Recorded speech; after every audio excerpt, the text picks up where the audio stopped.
धार्मिक नगरी बोध गया, जहां भगवान बुद्ध को ज्ञान की प्राप्ति हुई थी, वही बोध गया आज बिहार की राजनीति में बड़ी भूमिका निभा रहा है। 1957 से लेकर अब तक इस सीट ने कई बड़े नेताओं को जन्म दिया और कई सियासी उलटफेर भी देखे। 2025 में इसी सीट पर फिर चुनावी संग्राम है और जानिए बोध गया का राजनीतिक इतिहास, जातीय समीकरण और 2025 का संभावित मुकाबला।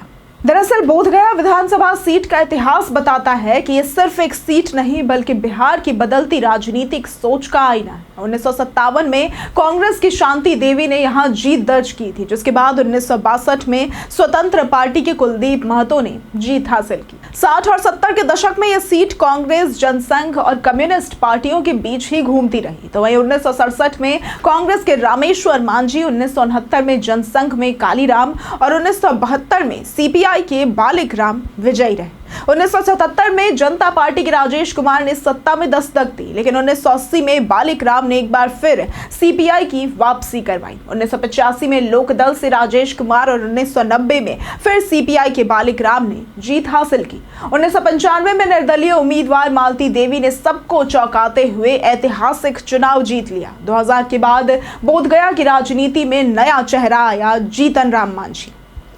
उन्होंने आरजेडी के टिकट पर जीत हासिल की और फिर बिहार की राजनीति में मुख्यमंत्री तक बने।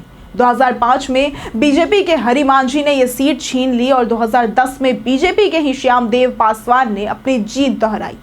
2015 में बोध गया ने फिर करवट ली और आरजेडी के कुमार सर्वजीत को विधायक चुना। यह सीट अनुसूचित जाति यानी कि एससी के लिए आरक्षित है और इसका सामाजिक आधार इसकी राजनीति की दिशा तय करता है। 2020 का चुनाव आरजेडी ने जीता था और कुमार सर्वजीत विधायक बने थे, लेकिन जनता अब 2025 में ये सवाल कर रही है कि पिछले 5 सालों में वादों पर कितना अमल हुआ। लोगों की उम्मीदें बढ़ चुकी हैं और हर पार्टी पर प्रदर्शन का दबाव भी है। अगर जातीय समीकरणों की बात करें तो 2011 की जनगणना के अनुसार बोध गया सीट पर यादव जाति सबसे बड़ा वोट बैंक है, जिनकी संख्या लगभग 64,025 यानी कि करीब 20% है। मांझी और मुसहर समाज जो कि दलित समुदाय में आते हैं, उनकी संख्या लगभग 58,348 यानी कि 18.5% है। इसके अलावा पासवान, रविदास जैसे अन्य दलित समुदाय भी बड़ी संख्या में मौजूद है। मुसलमान मतदाता भी इस सीट पर निर्णायक माने जाते हैं, जिनकी हिस्सेदारी लगभग 12 से 14% के आसपास आंकी जाती है। सवर्णों में भूमिहार और ब्राह्मणों की उपस्थिति सीमित है, लेकिन भाजपा के परंपरागत वोटर होने के कारण उनकी संगठित भूमिका अहम मानी जाती है। कुशवाहा, कुर्मी, धानुक जैसे ईबीसी वोटर भी संख्या में प्रभावी है और चुनाव को निर्णायक बनाने में महत्वपूर्ण भूमिका निभाते हैं। अब इस सीट पर जातीय समीकरण इतना जटिल है कि कोई भी पार्टी सिर्फ एक वर्ग के भरोसे जीत की उम्मीद नहीं कर सकती। अगर इस साल के चुनावी मुद्दों की बात करें तो बोध गया क्षेत्र धार्मिक पर्यटन का बड़ा केंद्र होते हुए भी विकास से काफी हद तक वंचित है। यहाँ शिक्षा, स्वास्थ्य सेवाएं और रोजगार के अवसर प्रमुख मुद्दे हैं। ग्रामीण इलाकों में सड़क और पानी की समस्याएं लगातार बनी हुई है। इसके साथ ही दलित समाज के लिए सम्मानजनक जीवन और सुरक्षा की मांग भी उठती रही। 2025 में होने वाले चुनाव को लेकर तस्वीर अभी पूरी तरह साफ नहीं है, लेकिन संभावित मुकाबला बेहद रोचक होने वाला है। आरजेडी एक बार फिर कुमार सर्वजीत को मैदान में उतार सकती है, जबकि बीजेपी हरि मांझी या कोई नया चेहरा ला सकती है। मांझी समाज से आने वाले हिंदुस्तानी आवाम मोर्चा भी अगर एनडीए से अलग होती है तो समीकरण और दिलचस्प हो जाएगा।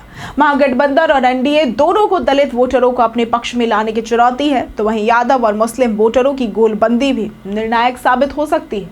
अगर महागठबंधन अपने पुराने आधार को बरकरार रख पाता है तो यह सीट उसके पास जरूर जा सकती है, लेकिन अगर एनडीए ने मजबूत जातीय समीकरण और उम्मीदवार उतारा तो मुकाबला कांटे का होगा।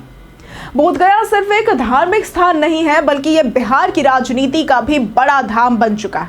2025 का चुनाव इस सीट पर एक और ऐतिहासिक मोड़ ला सकता है।